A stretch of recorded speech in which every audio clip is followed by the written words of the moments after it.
نحمده ونصلي على رسوله الكريم أما بعد அல்லாஹுடைய அளப்பையும் கருணையினாலே இன்றைய ஃபஜ்ருடைய தொழுகை இமாம் ஜமாஅத்தோடு தொழுவதற்கான பாக்கியத்தை வல்ல ரஹ்மான் நம் அவர்களுக்கு வழங்கியிருக்கிறார். வல்ல ரஹ்மானுக்கு நாம் நன்றி பாராட்ட வேண்டும். அல்லாஹ் சுப்ஹானஹு வ தஆலா சூரத்துல் பக்ராவுடைய 28வது வசனத்துல தன்னுடைய ஒரு வல்லமையை பற்றி பேசினான். அதாவது ஒன்றுமே இல்லாமல் இருந்ததை அதை நான் உருவாக்கி, குறிப்பாக மனிதனை உருவாக்கி அதற்கு அவன் அந்த மனிதனுக்கு ஜீவித்திருப்பதற்கான ரூஹை கொடுத்து, உயிரை கொடுத்து உயிர்ப்பித்து, அதற்கு பிறகு மீண்டும் மரணம் என்கின்ற ஒன்றை ஏற்படுத்தி, மீண்டும் அதற்கு பிறகு நாம் மீண்டும் ஒரு முறை உயிர் கொடுத்து எழுப்புகிறோமே என்று என்ன சொன்னா தன்னுடைய வல்லமையை பற்றி அந்த வசனத்திலே பேசினான். இப்ப அடுத்த வசனத்திலே 29வது வசனத்திலே இன்னும் தன்னுடைய வல்லமையை பற்றி அங்கே பேசுகின்றான். என்ன சொல்றான்னு சொன்னா உவல்லதி ஹலகலக்கும் மாஃபில் அர்தி ஜமீஆ, இந்த பூமியில இருக்கக்கூடிய எல்லாவற்றையும் உங்களுக்காக படைத்தவன் அவன்தானே.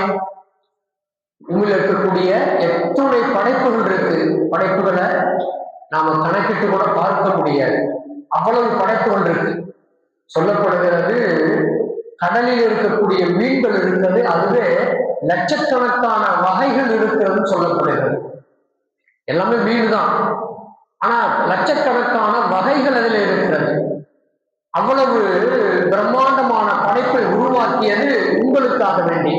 ஹலக்கலக்கும், உங்களுக்குத்தான் படைத்தேன். மனிதனை பார்த்து அல்லாஹ் சொல்றான்.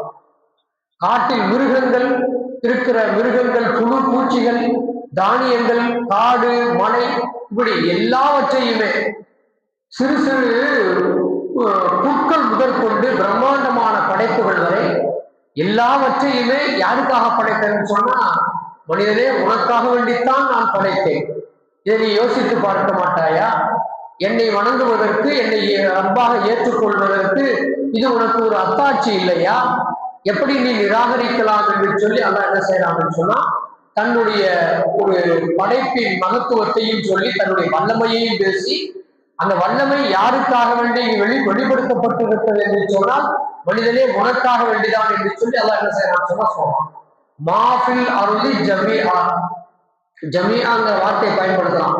உலகத்துல இருக்கிற இந்த பூமியில இருக்கக்கூடிய எல்லா பொருட்களுமே, எந்த பொருளும் உனக்கு தேவைப்படாதது இல்லை. அது பாம்பினுடைய விஷமாக இருந்தாலும் சரி, பன்றியினுடைய கொழுப்பாக அதை கூட பயன்படுத்துறாங்க இல்லை இன்னைக்கு. பன்றியினுடைய கொழுப்பு, பன்றியினுடைய எலும்பு கூட என்ன செய்யறாங்கன்னு சொன்னா மனிதனுக்கு பயன்படுத்தலாம். மாத்திரைகள் தயாரிக்கிறதுக்கு, மற்ற விஷயங்களுக்கெல்லாம் இன்னைக்கு பேஸ்ட் பல்லு வளர்க்குறோம் பாருங்க, அதெல்லாம் பன்றியினுடைய கொழுப்பை சேர்க்கிறான்னு சொல்லி சொல்லப்படுவதை நாம் எல்லாம் கேட்கிறோம்.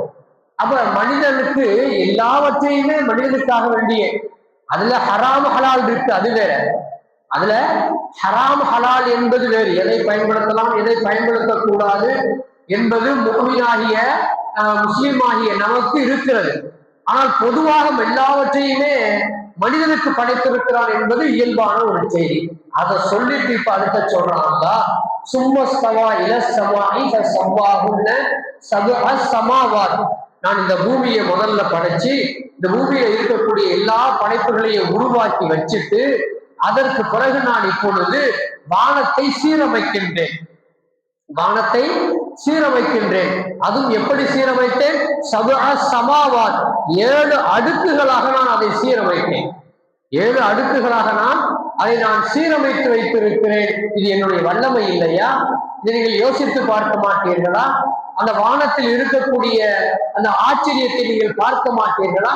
அந்த வானம் உங்களுக்கு மேலே இருக்கிறது, எந்த விதமான தூண்களும் இல்லாமல் முகடாக நான் ஆக்கி வைத்திருக்கிறேனே, நீங்கள் யோசித்து பார்க்க மாட்டீர்களா என்று சொல்லி என்ன செய்யறான்னு சொன்னா அல்லாஹ் சுப்ஹானஹு வ தஆலா இந்த வசனத்துல சொல்லிட்டு வஹுவ பிகுல்லி ஷைஇன் அலீம், உலகத்தில் இருக்கக்கூடிய எல்லா பொருட்களையும் எப்படி நுட்பமாக இயக்க வேண்டும் என்பது அல்லாஹ்வே அறிந்தவனாக இருக்கிறான்.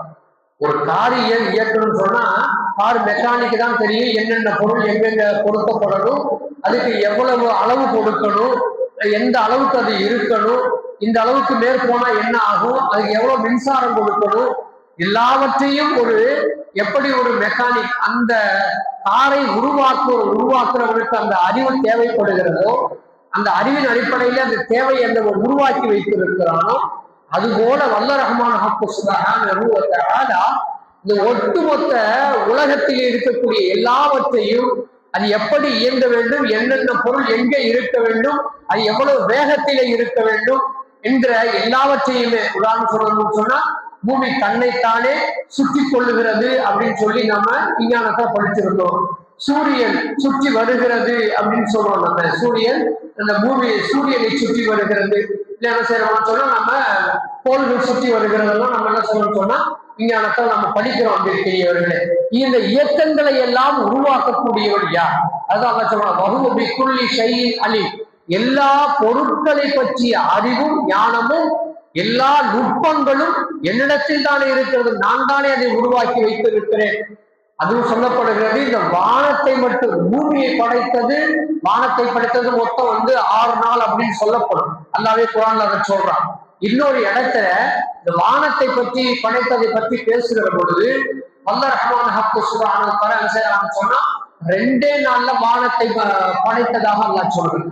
பூமியை படைச்சிட்டு 2 நாட்களிலே வானத்தை 7 அடுக்குகளை நான் சீரமைத்தேன்னு சொல்லிட்டு, வெறும் 7 அடுக்கு அல்ல, அதுல எத்தனை கோள்கள் இருக்கிறது. இன்னைக்கு வானத்தில் இருக்கக்கூடிய கோள்கள், நட்சத்திர கூட்டங்கள், இது எல்லாம் 2 நாட்களில் நான் படைத்தேன் என்று சொல்லி வல்ல ரஹ்மான் சுப்ஹானஹு வ தஆலா சொன்னா, சொல்லுவதனுடைய நோக்கம் தன்னுடைய வல்லமையை வெளிப்படுத்துவது மட்டுமல்ல, இதை புரிந்து கொண்டு மனிதன் என்னை ரப்பாக ஏற்றுக்கொண்டு ஏகத்துவத்திற்கு வந்துவிட வேண்டும் என்பதுதான் அல்லாஹ் இங்கே சொல்ல வருகிற செய்தியாக தான் இதை பார்க்க முடிகிறது.